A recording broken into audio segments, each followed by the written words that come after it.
بسم اللہ الرحمن الرحیم، السلام علیکم۔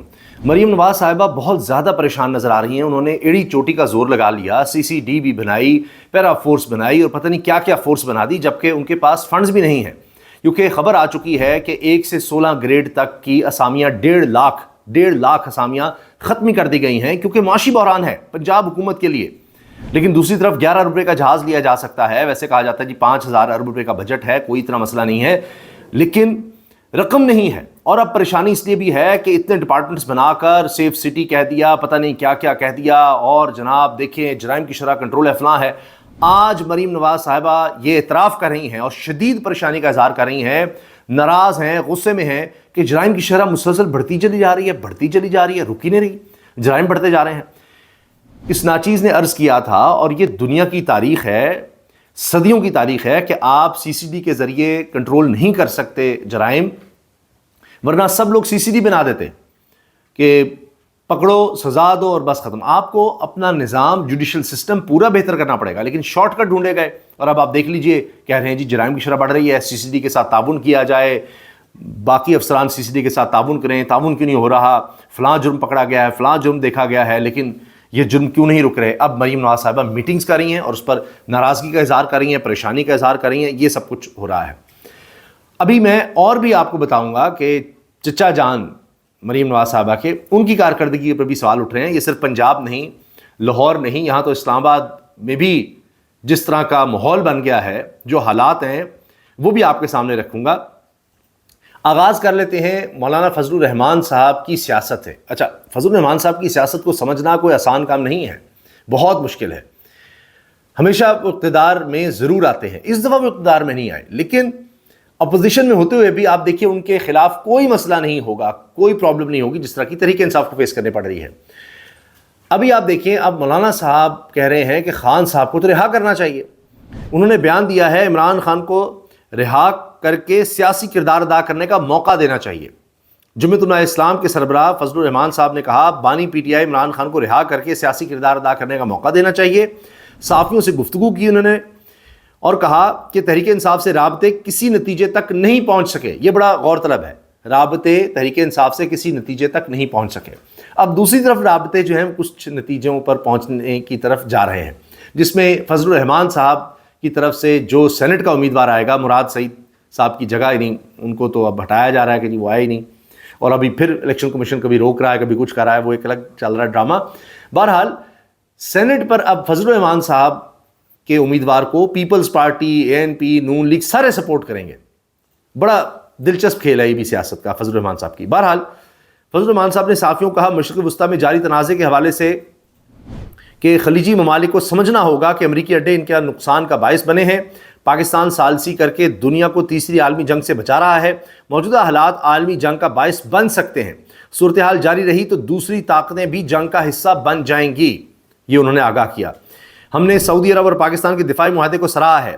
سی پیک خان کے دور میں بند ہوا، جب تک بند ہے پالیسی میں مستقل بہتری لانے کی ضرورت ہے۔ حکمرانوں کا موجودہ عروج عارضی ہے، یہ جب سب کچھ جو انجوائے کریں عارضی ہے، یہ ابھی ایران، امریکہ، مذاکرات، اس میں ان کو عروج ملا ہے، یہ عارضی ہے۔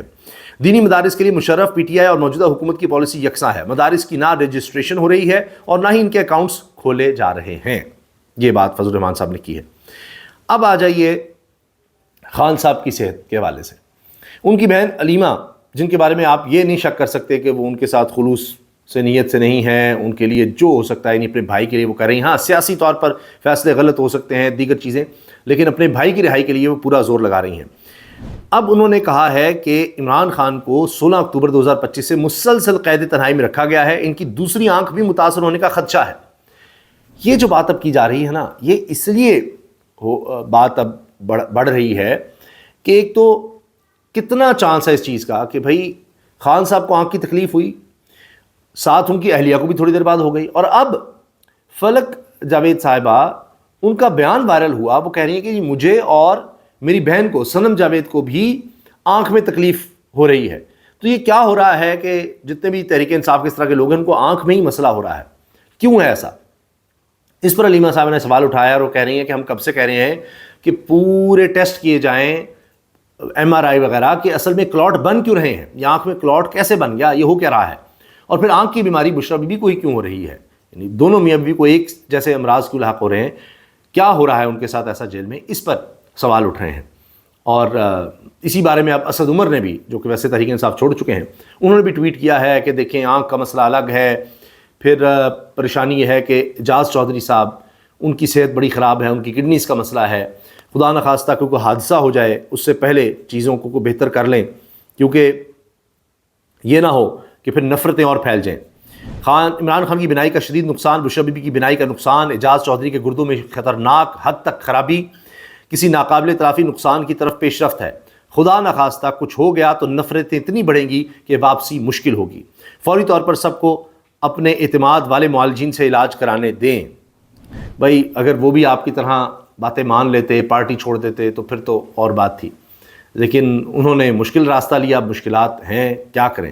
باقی تو حکومت آپ کے سامنے ہے، آپ اپیل کر رہے ہیں، بڑی اچھی بات ہے، لیکن یہاں کسی میں ہمدردی ہو، کسی میں کوئی رحم ہوگا تو پھر ہی کچھ کیا جائے گا۔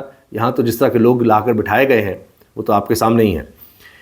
تحریک انصاف کی طرف سے کہا جا رہا ہے جی کہ کوششیں تیز کر دی ہیں، بانی پی ٹی آئی اور بشریٰ بی بی کی رہائی کے لیے کوششیں تیز کر دی ہیں، یہ بیرسٹر گوہر نے کہا ہے۔ اب بیرسٹر گوہر کچھ اور طرح کی کوششیں کر رہے ہیں۔ آج ایک ویڈیو بھی وائرل ہوئی جس میں خاتون، پتہ نہیں کون وہ صحافی ہیں، وہ بڑی بدتمیزی کر رہی تھیں، بڑے غلط طریقے سے ان سے کچھ سوال پوچھ رہی ہیں، عجیب و غریب یہاں پر ماحول بنایا گیا ہے۔ جو بھی ہو، کسی سے بھی کوئی آپ نے تلخ سے تلخ بھی سوال کرنا ہے تو مہذب انداز اپنایا جا سکتا ہے۔ بہرحال اب یہ ویڈیو وائرل ہے تو ایک طرف بیرسٹر گوہر صاحب اپنی کوششیں کر رہے ہیں کہ جی کسی نہ کس طرح ہم رہائی کروا سکیں، اور اس میں پہلے بشریٰ بی بی کی رہائی کی کوشش ہے۔ اس پر انہوں نے کہا ہے کہ اڈیالہ جیل کے باہر میڈیا سے گفتگو کی ابھی حال ہی میں، تو کہا کہ لاہور میں اسیران کی فیملی اور نورین نیازی سے ملاقات ہوئی ہے۔ یہ خبر ہم نے آپ کو دی تھی، صحافیوں نے پہلے یہ جب انکشاف کیا تو ہم نے آپ سے شیئر کیا تھا۔ اس وقت کہا گیا کچھ ڈینائل ہیں، یہ ہے وہ ہے، تو اس میں خان صاحب سے خفیہ ملاقاتوں کی بھی بات تھی۔ تو بہرحال اب خود انہوں نے کہا ہے کہ لاہور میں اسیران کی فیملیز اور نورین نیازی سے ملاقات ہوئی ہے۔ عمران خان کی فیملی ہمارے لیے قابل عزت ہے، وہ کسی عہدے یا سیاست کے شوقین نہیں۔ فیملی کو عمران خان کی رہائی سے متعلق کنسرن ہے، ہم اپنی بہترین کوشش کر رہے ہیں۔ علیمہ خانم نے کبھی کوئی عہدہ نہیں مانگا، وہ ہمیشہ صرف اپنے بھائی کی بات کرتی ہیں۔ بشریٰ بی بی بیمار ہے، لہٰذا ہمارا مطالبہ ہے کہ انہیں مکمل صحتیابی تک اسپتال منتقل کیا جائے۔ اچھا، اب انہوں نے یہ بھی کہا ہے جی محمود اچکزئی اگر ناراض ہیں تو کوئی بات نہیں، ہم اس کی ناراضگی دور کریں گے۔ خان صاحب نے کہا ہے کہ ان کے ساتھ ہم نے چلنا ہے۔ تو ساتھ یہ کہا کہ 16 اکتوبر کے بعد سے عمران خان اڈیالہ جیل میں ہیں، ملاقاتیں نہیں ہو رہی۔ ہم چاہتے ہیں پاکستان ترقی کرے، دنیا میں ملک کو عزت ملے، آپسی تناؤ ختم ہونا چاہیے ورنہ نفرت میں بدل جائے گا۔ پاکستان کی سفارتی کامیابیوں پر صرف اس کے دشمن ہی ناخوش ہوں گے۔ دہشت گردی پر واضح موقف ہے، اسے ختم ہونا چاہیے، دہشت گردوں کو جگہ نہ ملے۔ تو بیرسٹر گوہر بڑی اچھی باتیں کر رہے ہیں، اور میں نے آپ کو بتا دیا ہم شخصیت کو بیرسٹر گوہر بہت پسند ہیں، تو دیکھیں کوئی راستہ نکال پاتے ہیں نہیں نکال پاتے، کیونکہ اب عمران خان صاحب کی دوسری آنکھ کے لیے بھی خدشات کا اظہار کیا جا رہا ہے۔ تو جو کوششیں ہیں ان میں پاکستان تحریک انصاف کا 2 مئی کو لاہور میں جلسہ کرنے کا فیصلہ، ڈپٹی کمشنر کو درخواست جمع کروا دی ہے۔ اب یہ پتہ نہیں کتنی دفعہ ایسا ہو چکا ہے، درخواست جمع کروائی جاتی ہے، آگے سے اجازت نہیں ملتی۔ اب پھر 2 مئی کے لیے تحریک انصاف نے کوششیں تیز کی ہیں۔ اسی طرح کہا جا رہا ہے کہ وزیر اعلیٰ خیبر پختونخوا سہیل آفریدی آئیں گے، وہ یہاں خطاب کریں گے۔ اس سے پہلے آزاد کشمیر بھی جا رہے ہیں، تو بڑی کوششیں کر رہے ہیں، ہر کوئی کوشش کر رہا ہے، سڑک پر بھی ہے، کارکنوں بھی متحرک کرنے کی کوشش ہوتی ہے، اڈیالہ جیل بھی کچھ نہ کچھ پہنچتے ہیں، زیادہ پہنچنا چاہیے وہ الگ بات، بہنیں لگی ہوئی ہیں، بیرسٹر گوہر اپنے انداز سے لگے ہوئے ہیں۔ اب تو پھر کہا جا رہا ہے کہ سابق وزیر اعلیٰ خیبر پختونخوا علی مین گنڈا پور کی بھی انٹری ہوئی ہے، وہ سب چیزیں چل رہی ہیں۔ لیکن ایک چیز کی کسی کو سمجھ نہیں آ رہی کہ یہ خیبر پختونخوا اسمبلی کا اجلاس اسٹیڈیم میں کرنا کیا مقصد ہے؟ یہ کس نے اس کا مشورہ دیا؟ اس سے کیا حاصل ہوگا؟ ٹھیک ہے کہ ایک سوشل میڈیا پر کچھ چلے گا، کچھ عجیب کر کے دکھائیں، کچھ توجہ لوگوں کی توجہ اپنی طرف مبذول کروا سکیں، لیکن یہ کیا ہے؟ اس کا کوئی پرپز نہیں۔ دوسرے لوگ کہہ رہے ہیں جی ہم بائیک آؤٹ کریں گے، ہم آئیں گے نہیں، اپوزیشن کے لوگ، تو اس کا کیا پرپز ہے؟ اس کا کیا فائدہ ہے؟ آپ کوئی احتجاج دکھانا چاہ رہے ہیں کہ جی ہمارے لیڈر کو رہا نہیں کیا جا رہا، اس لیے ہم اسمبلی اجلاس بھی اسٹیڈیم میں کریں گے، یہ کون سا انداز ہے؟ اس سے کچھ خاص حاصل نہیں ہوگا، صرف یہ کہ شاید کچھ خبر بن جائے گی جی ہاں جی اسمبلی کا اجلاس پہلی دفعہ اسٹیڈیم میں ہو رہا ہے، یہ ہو رہا ہے، وہ آنے جانے کا خرچہ، چیزیں لے جانے کا خرچہ، عجیب و غریب ہی یہ کام کیا ہے ویسے جس نے بھی یہ مشورہ دیا تحریک انصاف کے لوگوں کو۔ بہرحال اور جو کر رہے ہیں وہ بھی کمال ہی کر رہے ہیں۔ اب دیکھتے ہیں یہ 2 مئی کو لاہور میں جلسہ کرنے کی اجازت ملتی ہے نہیں ملتی، ابھی تک تو نہیں ملی اور نظر بھی نہیں آتا، کیونکہ پتہ ہے حکومت کو کہ سوائے تحریک انصاف کے کوئی اور جماعت اس طرح جلسہ نہیں کر سکتی اپوزیشن میں، اور ایک دفعہ اجازت دے دی، لوگ نکل آئے تو ان کو پھر منہ دکھانے کی جگہ نہیں ملے گی، تو لہٰذا مجھے نہیں لگتا کسی طرح بھی یہ اجازت دیں گے۔ اچھا، علیمہ صاحبہ نے جو باتیں کی ہیں، جن باتوں میں تشویش کا ایک عنصر نظر آتا ہے، انہوں نے کہا ہے کہ قید تنہائی میں خان کو رکھا ہوا ہے اور انسانی حقوق، قیدیوں کی بنیادی حقوق کی سنگین خلاف ورزی ہو رہی ہے۔ 2025 کے دوران عمران خان کو اپنے بیٹوں سے صرف 2 مرتبہ بات کرنے کی اجازت دی گئی، جبکہ فروری 2026 میں عدالتی احکامات کے بعد ایک بار مزید رابطہ ممکن ہوا۔ انہیں مطالعے کے لیے کتابوں تک مناسب رسائی نہیں دی گئی۔ متعدد کوششوں کے باوجود درجن بھر کتابوں میں سے صرف 3 کتابیں ہی اڈیالہ جیل پہنچائی جا سکیں۔ مکمل طور پر صحت مند اور فٹ عمران خان کی آنکھ میں اچانک خون کا لوتھڑا بن گیا۔ اس سنگین طبی حالت کے باوجود انہیں فوری طور پر امداد فراہم نہیں کی گئی۔ 2 ہفتوں تک وہ جیل انتظامیہ کو مسلسل اپنی بینائی متاثر ہونے کی شکایت کرتے رہے، مگر کوئی مؤثر اقدام نہیں اٹھایا گیا۔ جیل سپرنٹینڈنٹ غفور انجم کی جانب سے ماہر ڈاکٹر کو بلانے میں 3 ماہ کی تاخیر کی گئی، جس کے نتیجے میں ان کی آنکھ کو مستقل نقصان ہوا۔ اب شدید خدشہ ہے کہ دوسری آنکھ بھی متاثر ہو سکتی ہے اگر بر وقت اور مناسب تشخیص اور علاج نہ کیا گیا۔ عمران خان نے گزشتہ چند ماہ کے دوران متعدد بار پیغامات کے ذریعے موجودہ طبی علاج پر عدم اطمینان کا اظہار کیا۔ آنکھ میں دی جانے والی پہلی انجیکشن کے بعد معمولی بہتری آئی، تاہم اس کے بعد کوئی خاص پیش رفت نہیں ہوئی ہے۔ گزشتہ دنوں ان کی اہلیہ بشرا بی بی بھی آنکھ کے عارض میں مبتلا ہوئیں اور ان کا گزشتہ ہفتے آپریشن کیا گیا۔ یہ صورتحال مزید تشویشناک ہے۔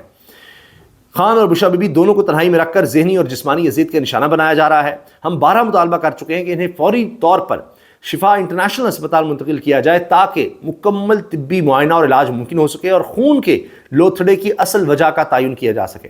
ابھی بھی کوششیں ہو رہی ہیں، جو میں نے آپ کو بیرسٹر گوہر کی کوششوں کا بتایا وہ بھی یہی ہے کہ کسی طرح سے ان کو ہاسپٹل شفٹ کیا جائے، پہلے بشرا بی بی، پھر اس کے بعد بشرا بی بی کو کس طرح بنی گالہ لے جایا جائے، اور پھر خان صاحب کی بات آگے آئے کانفیڈنس بلڈنگ میئرز کرنے کے بعد۔ اور ہم نے حال ہی میں آپ کو بتایا ہے کہ پہلی دفعہ یہ ہوا ہے کہ جی خان صاحب نے سوچنے کے لیے وقت مانگا ہے، اور ایک سینئر صحافی نے یہ خبر بھی دی ہے اور اس کو ڈسکس کیا جا رہا ہے۔ اب دیکھتے ہیں کیا ہوتا ہے۔ علیمہ صاحبہ نے کہا کہ یہ صورتحال نہ صرف غیر انسانی ہے جس میں خان صاحب ان کے اہلیہ کو رکھا جا رہا ہے، بلکہ پاکستان کے آئین اور بین الاقوامی قوانین کے تحت قیدیوں کو حاصل بنیادی انسانی حقوق کی کھلی خلاف ورزی بھی ہے۔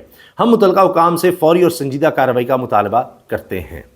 اب ان کا مطالبہ اپنی جگہ، دھرنے اپنی جگہ، لیکن حکومت کا خیال ہے کہ بس یہ ایران والا معاملہ اگر انہوں نے سلجھا دیا، انہیں کسی چیز کی کوئی پرواہ نہیں ہے۔ اس لیے آپ دیکھیے کہ اسلام آباد کے لوگ خوار ہو رہے ہیں، ہوتے رہیں، وہاں پر پریشانیاں ہیں تو آتی رہیں۔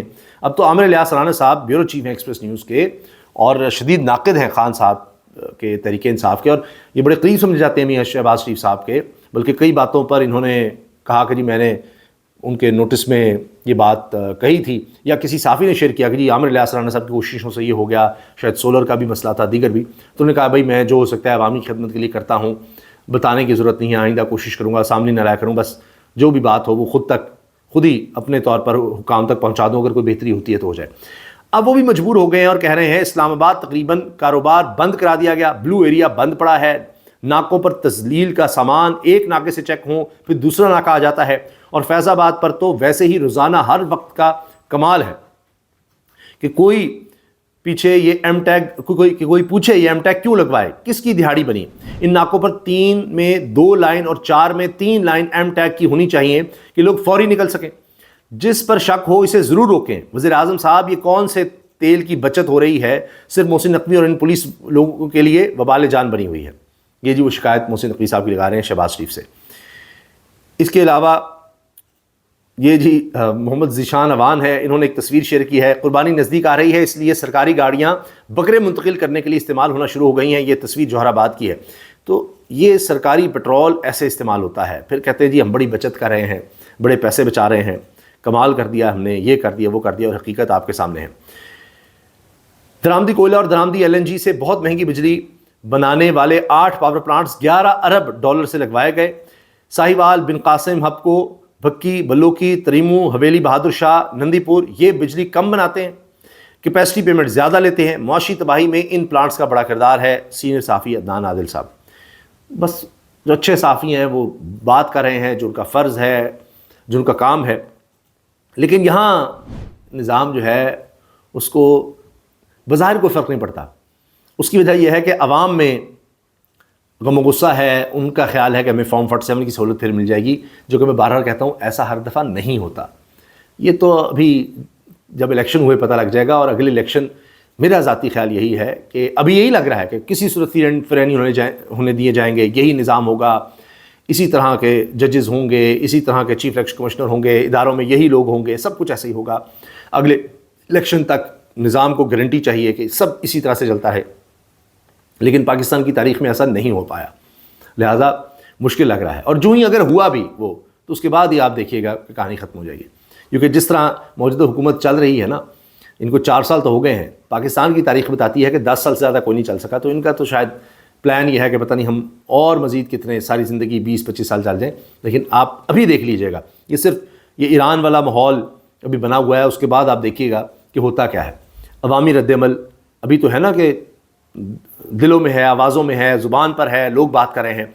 سڑکوں پر تو آ نہیں سکتے، میڈیا میں بات کر نہیں سکتے، قدغنیں اتنی ہیں، اتنی گرفتاریاں، اتنے کیسز بن جائیں گے. لیکن آپ آہستہ آہستہ دیکھیے گا کیا ہوتا ہے. اس کی ایک مثال میں آپ کو دے دوں. یہ کسانوں کی آواز اٹھانے والا پلیٹ فارم ہے جی کسان پاکستان. یہ کیا کہہ رہا ہے؟ گندم خریدنے والی 11 کمپنیوں کو دی گئی مراد، گورنمنٹ گودام فری، 6 ارب کا باردانہ فری، 400 سرکاری محکمہ فوڈز کے ملازمین فری. کمپنیوں کو قرضہ دینا 70% سود گورنمنٹ پنجاب ادا کرے گی. اگر یہ پرائیویٹ کمپنیز 4 ماہ سٹور کرتی گندم، ان کو 11 سے 16% سود علیحدہ سے ادا کیا جائے گا. یہ ہے جی. اور انہوں نے ایک تصویر بھی اے آئی کی شیئر کی ہوئی ہے کہ کیا ہو رہا ہے. موجودہ حکومت کی پالیسیوں پر تو اب کیا کہا جائے.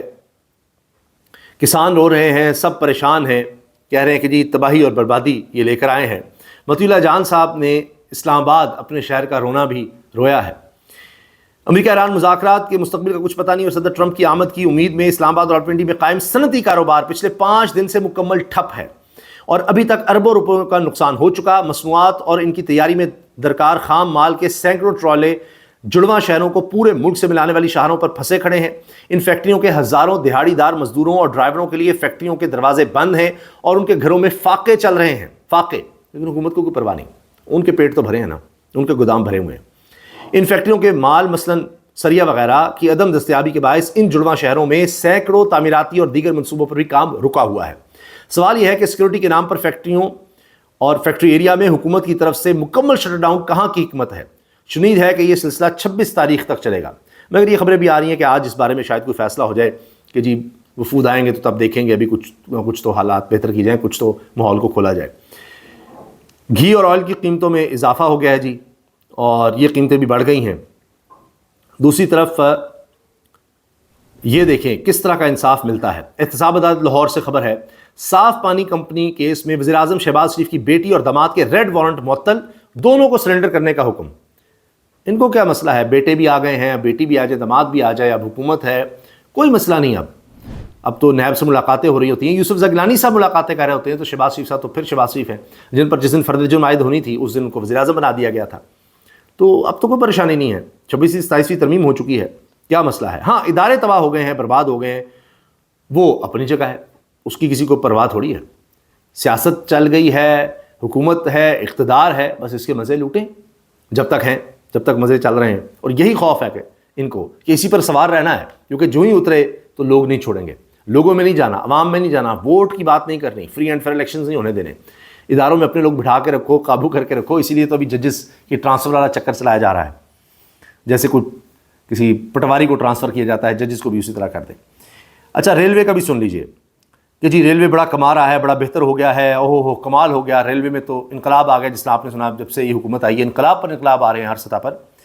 لیکن حقیقت یہ ہے کہ ریلوے شدید مالی بحران کا شکار ہے، سٹاف کی کمی ہے. صرف لاہور ڈویژن میں منظور شدہ اسامیوں کے مقابلے میں 50% سٹاف کی کمی ہے، اور مسافر اور عملے کی حفاظت داؤ پر لگی ہوئی ہے. اور اس میں جناب مسئلہ یہ ہے کہ ٹرینز کا بھی مسئلہ آ گیا ہے. ریلوے کے تمام 8 ڈویژنز لاہور، کراچی، ملتان، سکھر، کوئٹہ، راولپنڈی، پشاور، ورکشاپ اس طرح کے مسائل کا شکار ہیں کہ ٹھیک نہیں ہو پا رہا سارا نظام. ٹرین کو ٹھیک کرنے جیسے عارضی انتظامات کرنے پر مجبور ہیں کہ ایک حصہ نکال دو، کسی طرح سے جوڑ دو. تو اب آپ دیکھ رہے ہیں کہ حالیہ دنوں میں کتنے حادثات ہوئے ہیں ٹرینز کے. تو ہر ادارہ، جس ادارے کے بارے میں آپ بات کریں گے وہ تباہ حال ہے.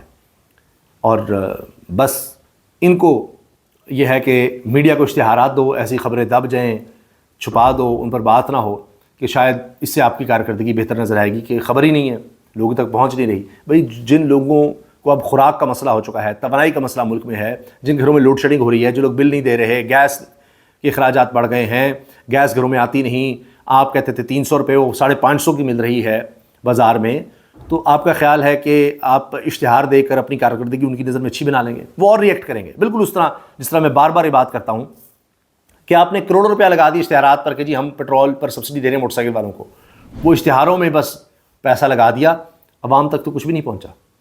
اللہ حافظ۔